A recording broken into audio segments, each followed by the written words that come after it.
city of contrasts. London, the 1700s, was a city of extremes. A vast and growing metropolis, home to more than 500,000 people. Powerful, wealthy, ambitious, yet deeply unequal. This was a city being reshaped. Old medieval streets stood beside elegant new squares. Poverty and luxury existed only steps apart. What you are about to see is not a tale of kings and grand events, but a journey through the everyday spaces of a city in transition. Through paintings, engravings, and historical records, we can now step back nearly 3 centuries and experience London as its people once did. The Thames, London's lifeline. Imagine standing above the River Thames in the mid-18th century. Below you flows the beating heart of the city. The river is crowded with movement, sailing ships from distant lands, rowing boats carrying goods and people, barges moving steadily with the tide. This river was London's main road, its highway of trade, travel, and survival. Rising above the skyline stands St. Paul's Cathedral, a symbol of rebirth after the Great Fire of 1666. Nearby, the monument stands as a reminder of destruction and of a city that refused to disappear. Along the river, the Old London Bridge remains lined with houses and shops, as it had been for centuries.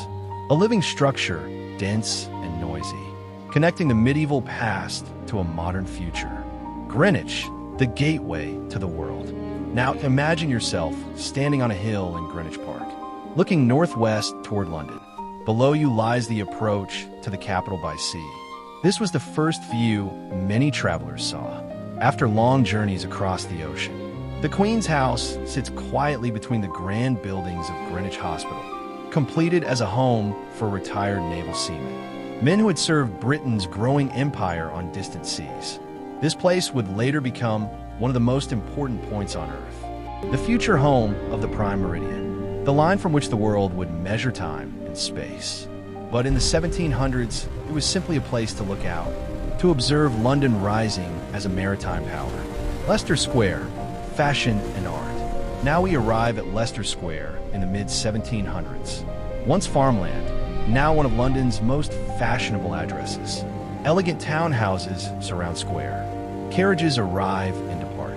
Well-dressed figures walk beneath tall windows. Artists live and work here. Painters, thinkers, and patrons. Creativity flows through these streets. At the center stands an equestrian statue of King George I, a symbol of authority and order. But this elegance is temporary. Within decades, aristocratic life will fade, and entertainment will take its place. The city never stands still. The Tower of London, power and fear. Along the south bank of the Thames, the Tower of London dominates the view. For centuries, it controlled access to the city from the river. A fortress, a palace, a prison. Prisoners arrived by water, passing through Traitors' Gate beneath heavy stone walls. Some would never leave.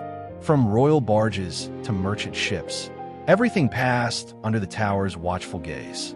Here, power was visible, and fear was never far away.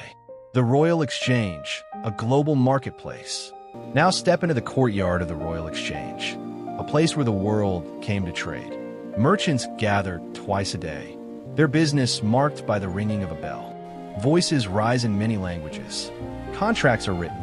Deals are shouted across the open space.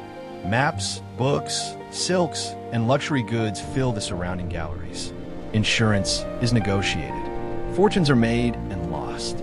This single building helped transform London into the financial center of a global economy. The foundations of modern capitalism are being laid here, one transaction at a time. St. James's Square, aristocratic order. St. James's Square represents the height of aristocratic London. Wide, orderly, and carefully designed. This space was once muddy and chaotic, but by the 1720s, it was reshaped into a place of symmetry and control. Lamps glow atop stone obelisks. Gardens are carefully maintained. Every detail reflects status. Yet even here, change is coming.